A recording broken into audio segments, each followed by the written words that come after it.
মধ্যবর্তী নির্বাচনের আওয়াজ কেন উঠছে এবং সর্বশেষ জানাবো শেখ হাসিনার সরকার গণতান্ত্রিক বিশ্ব থেকে বিচ্ছিন্ন। এতক্ষণ শুনছিলেন সংবাদ শিরোনাম, এবার বিস্তারিত। মধ্যবর্তী নির্বাচনের আওয়াজ কেন উঠছে? ৩ মার্কিন কর্মকর্তা ঢাকা সফরের পর ঢাকায় মৃদুভাবে মধ্যবর্তী নির্বাচনের আওয়াজ উঠেছে। ৩ কর্মকর্তা হলেন মার্কিন প্রেসিডেন্টের বিশেষ সহকারী ও যুক্তরাষ্ট্রের জাতীয় নিরাপত্তা কাউন্সিলে দক্ষিণ এশিয়ার জ্যেষ্ঠ পরিচালক আইলিন লাউবাচার, ইউএসএআইডির এশিয়া বিষয়ক সহকারী প্রশাসক মাইকেল শিফার এবং পররাষ্ট্র দপ্তরের দক্ষিণ ও মধ্য এশিয়া বিষয়ক deputy assistant secretary Afrin Akhtar. এই ৩ কর্মকর্তা নির্বাচনের আগেও ঢাকা সফর করেছেন, কিন্তু সে সময় তারা বিএনপি নেতাদের সঙ্গে সাক্ষাৎ করেননি। এবার তারা ঢাকায় এসে সদ্য কারামুক্ত বিএনপির শীর্ষ নেতা মির্জা ফখরুল ইসলাম আলমগীর ও আমির খসরু মাহমুদ চৌধুরী সহ বিএনপির একটি প্রতিনিধি দলের সঙ্গে দেখা করেছেন। অনেকেই এই বৈঠকের মধ্যে তাৎপর্য খোঁজার চেষ্টা করছেন, এমনকি এই বৈঠকের সূত্র ধরে মধ্যবর্তী নির্বাচনের সম্ভাবনার কথাও তুলতে শুরু করেছেন। কিন্তু বৈঠক সম্পর্কে যা জানা গেছে তাতে সেখানে নির্বাচন ও রাজনীতি বিষয়ে কোনো কথাই হয়নি। মার্কিন যুক্তরাষ্ট্রের প্রতিনিধিদের দিক থেকে এটি স্রেফ সৌজন্য সাক্ষাৎ ছিল। তবে বিশ্লেষকদের কেউ কেউ খারাপ ধারণা করছেন, জেল থেকে বিএনপি নেতাদের মুক্তির পেছনে মার্কিন প্রতিনিধি দলের ভূমিকা থাকতে পারে। ঢাকা আসার আগে তারা সম্ভবত ভারতীয় পক্ষের মাধ্যমে সরকারের কাছে বার্তা পৌঁছে দিয়েছেন যে তারা ঢাকা গিয়ে বিএনপির কারাবন্দী নেতাদের সঙ্গে দেখা করতে চান, আর সেই আগ্রহের ফলে ভারতীয়দের মধ্যস্থতায় বিএনপি নেতাদের তড়িঘড়ি মুক্তি দেওয়া হয়। সরকার চেয়েছিল আরও কিছুদিন বিএনপি নেতাদের কারাগারে রাখতে। নেতাদের মুক্তির পেছনে মার্কিন কর্মকর্তাদের ভূমিকা থাকুক না থাকুক, তারা সৌজন্যবশত দেখা করেছেন, সেটা ইতিবাচক ঘটনা। কিন্তু সত্যটাও মেনে নিতে হবে, নির্বাচনের পর মার্কিন যুক্তরাষ্ট্রের পক্ষ থেকে বিএনপির পাওয়ার কিছুই নেই। মার্কিন যুক্তরাষ্ট্র নির্বাচনের আগে অবাধ ও সুষ্ঠু নির্বাচনের জন্য কিছু ভূমিকা রাখতে চেয়েছিল, আর কিছু না হোক ঘোষিত ভিসা নিষেধাজ্ঞা অন্তত প্রয়োগ করতে আগ্রহী হয়েছিল। কিন্তু মার্কিন সমস্ত পরিকল্পনাকে স্যাবোটাজ করে দিয়েছে ভারত। তারা মার্কিনীদের বোঝাতে সক্ষম হয়েছে বাংলাদেশে আওয়ামী লীগ সরকারকে ক্ষমতাসীন রাখাই তাদের জন্য লাভজনক। মার্কিনীদের জন্য সেটা কতটা লাভজনক তা এখনও স্পষ্ট নয়, তবে ভারতের জন্য যে লাভজনক সেটি স্পষ্ট। আপাতত চীন মোকাবেলার নীতি ঠিক রাখতে ভারতের লাভকে নিজেদের লাভ হিসেবে গণ্য করতে বাধ্য হচ্ছে মার্কিন যুক্তরাষ্ট্র। ইন্দো প্যাসিফিক স্ট্র্যাটেজির বর্ষপূর্তিতে মার্কিন যুক্তরাষ্ট্র আবারও ভারতকেই দক্ষিণ এশিয়ার নেতা হিসেবে মেনে নিয়েছে। এই অঞ্চলে ভারতের নেতৃস্থানীয় ভূমিকা মেনে নিয়েই নিজের দক্ষিণ এশিয়ার নীতি অব্যাহত রাখার ঘোষণা দিয়েছে। ফলে বাংলাদেশে গণতন্ত্র, মানবাধিকার ও মত প্রকাশের স্বাধীনতা বিষয়ে মার্কিন যুক্তরাষ্ট্রের ভূমিকা শুকনো কথার বাইরে যেতে পারবে বলে মনে হয় না। ভারত এরই মধ্যে এই সরকারের নতুন দফাকে পূর্ণ মেয়াদের সমর্থনের ঘোষণা দিয়েছে। মার্কিন যুক্তরাষ্ট্র ভিন্ন কোনো অবস্থান নেবে বলে মনে হয় না। মুখে তারা বলেছে বাংলাদেশ বিষয়ে নির্বাচনের আগে ঘোষিত নীতি তারা পরিবর্তন করেনি। এই নির্বাচন যে অবাধ ও সুষ্ঠু হয়নি সে কথাও তারা বলেছে, কিন্তু বাংলাদেশের সঙ্গে সম্পর্ক এগিয়ে নিতে তারা আগ্রহী। সম্পর্ক গভীর করার পদক্ষেপ নিতে তারা সরকারের সঙ্গে কাজ করবে। মিয়ানমার যুদ্ধে এরই মধ্যে চীনের কৌশলের কাছে ভারত ও যুক্তরাষ্ট্র কাবু হয়ে পড়েছে। তারা সেখানে কোনো ভূমিকা রাখতে পারছে না। যুক্তরাষ্ট্র ও ভারতের কর্মকর্তারা ঢাকায় দৌড়ঝাঁপ করছেন যুদ্ধে বাংলাদেশকে জড়াতে। ধারণা করা হচ্ছে কর্মকর্তাদের সফর মূলত এই উদ্দেশ্যেই। কিন্তু বাংলাদেশে মিয়ানমারের যুদ্ধে কোনোভাবে জড়াতে চাইছে না, কেননা চীন বিগড়ে গেলে বাংলাদেশের জন্য বিপদ হবে। মিয়ানমার যুদ্ধে বাংলাদেশের কাছ থেকে সুবিধা আদায়ের জন্য মার্কিনীরা সরকারকে চাপ দিতে চাইছে। এই চাপের অংশ হিসেবে বিরোধী দলগুলোকেও আবার হাওয়া দিতে পারে তারা। মধ্যবর্তী নির্বাচনের ধোঁয়াও তুলতে পারে, কিন্তু সেখান থেকে আশা করার কিছু নেই, কেননা এখানে ভারতই মূল প্রভাবক। এসব আওয়াজের শেষে কিছুই মিলবে না। ভারত শেষে এসে নিজেদের আধিপত্য অব্যাহত রাখার স্বার্থে আওয়ামী লীগ সরকারের পক্ষেই দাঁড়াবে।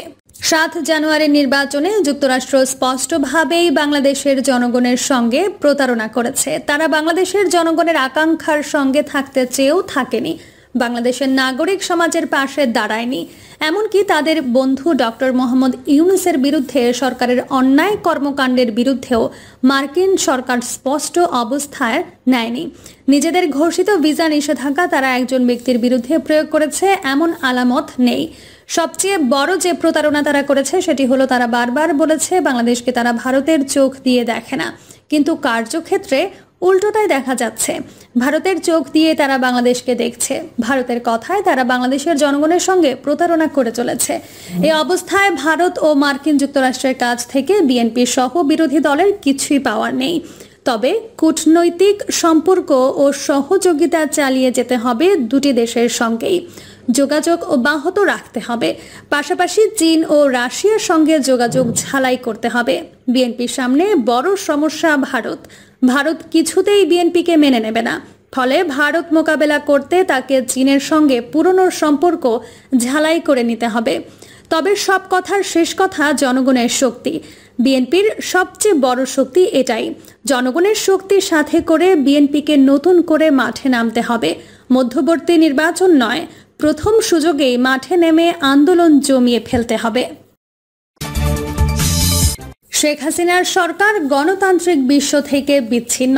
শেখ হাসিনার নেতৃত্বাধীন সরকার গণতান্ত্রিক বিশ্ব থেকে বিচ্ছিন্ন এবং তাদের পতন সময়ের ব্যাপার মাত্র, এমন মন্তব্য করে বিএনপি বলেছে ফ্যাসিস্ট হাসিনা সরকার নিজ অস্তিত্ব রক্ষার স্বার্থে অবৈধ অর্থনৈতিক ও ভূ রাজনৈতিক সুবিধা দিয়ে আদায় করেছে ভারত, চীন ও রাশিয়ার সমর্থন।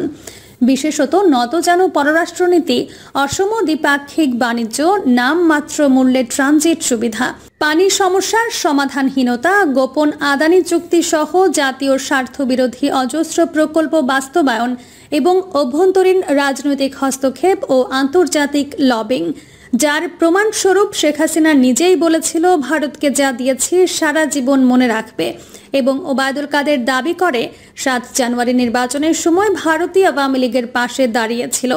বিএনপির মতো একটি সফল গণতান্ত্রিক দলকে রাজনৈতিকভাবে মোকাবেলায় ব্যর্থ হয়ে মানবতা বিরোধী অপরাধে লিপ্ত হয়েছে পাশবিক হাসিনা সরকার ও তার অধীনস্থ রাষ্ট্রযন্ত্রের চিহ্নিত অংশ। বিএনপির স্থায়ী কমিটির সদস্য গয়েশ্বর চন্দ্র বলেন, গত 7 জানুয়ারি নির্বাচন প্রহসনমূলক ও ডামি। ওই নির্বাচনের উদ্দেশ্যে জনগণের ভোটাধিকার প্রতিষ্ঠা বা আকাঙ্ক্ষার প্রতিফলন ছিল না, বরং নির্বাচনের নামে এটি ছিল জাতিসংঘে একটি সহিংস প্রতারণা, যার উদ্দেশ্য অবৈধভাবে, অনৈতিকভাবে ও অসাংবিধানিকভাবে ফ্যাসিস্ট শেখ হাসিনার সরকারের ক্ষমতা কুক্ষিগত রাখা। শেখ হাসিনার ফ্যাসিবাদ, আওয়ামী লীগের দলীয় সন্ত্রাস, রাষ্ট্রযন্ত্রের একাংশের ধ্বংসযোগ্য ও বিতর্কিত দেশসমূহের হস্তক্ষেপ, এই সমন্বিত অপশক্তিকে উপেক্ষা করে জনগণের সমর্থনকে রাষ্ট্রীয় ক্ষমতার উৎস হিসেবে ধারণ করে গণতন্ত্র ও ভোটাধিকার প্রতিষ্ঠায় অবিচল রয়েছে বিএনপি। গণতন্ত্র পুনরুদ্ধারে রাজনৈতিক নেতৃত্ব দানকারী দল হিসেবে গণতন্ত্রকামী শক্তিসমূহকে সাথে নিয়ে চলমান আন্দোলনকে চূড়ান্ত বিজয়ের দিকে নিয়ে যাচ্ছে বিএনপির অদম্য দুঃসাহসী নেতাকর্মীরা। তিনি বলেন, গণতন্ত্রের পক্ষে বিপক্ষের এই লড়াই আজ কেবল আওয়ামী লীগের সঙ্গে বিএনপির লড়াই নয়, এই লড়াই জনবিদ্বেষী সরকারের সকল দোসরের সঙ্গে বাংলাদেশের সকল গণতন্ত্রকামী মানুষের লড়াই। এটি প্রমাণিত যে আওয়ামী লীগের ক্ষমতার উৎস ও ফ্যাসিবাদের সুবিধাভোগী যেসব দেশি বিদেশি দোসর, তারা সক্রিয়ভাবে গণমানুষের অধিকার ও স্বাধীনতা খর্ব করে যাচ্ছে ষড়যন্ত্র ও চক্রান্তের মাধ্যমে। অন্যদিকে বিএনপির ক্ষমতার উৎস ও রাজনীতির সঞ্জীবনী শক্তি দেশের গণতন্ত্রকামী জনগণ। এই দেশটি যেমন আমাদের সবার, তেমনই আওয়ামী লীগের কবল থেকে দেশকে স্বাধীন করবার দায়িত্ব আমাদের সবার। সমাজের সকল বিবেকবান মানুষ যদি স্ব অবস্থান থেকে প্রত্যক্ষ বা পরোক্ষভাবে শান্তিপূর্ণ আন্দোলনে সম্পৃক্ত হন এবং সামর্থ্য অনুযায়ী ভূমিকা রাখেন, তবে ফ্যাসিবাদের পতন সময়ের ব্যাপার মাত্র। গয়েশ্বর বলেন, ইতিহাস সাক্ষ্য দেয় বাংলাদেশে যতবার গণতন্ত্র হরণ করা হয়েছে ততবার লুণ্ঠিত সেই গণতন্ত্র পুনরুদ্ধার করেছে বিএনপি। তবে প্রতিটি ক্ষেত্রে আমাদের সংগ্রাম ছিল নিয়মতান্ত্রিক ও শান্তিপূর্ণ। এর কারণ আওয়ামী লীগের মতো সহিংস বা অগ্নি সন্ত্রাসের রাজনীতি নয়, জনমত গঠন ও গণজোয়ার সৃষ্টি বিএনপির রাজনৈতিক বৈশিষ্ট্য।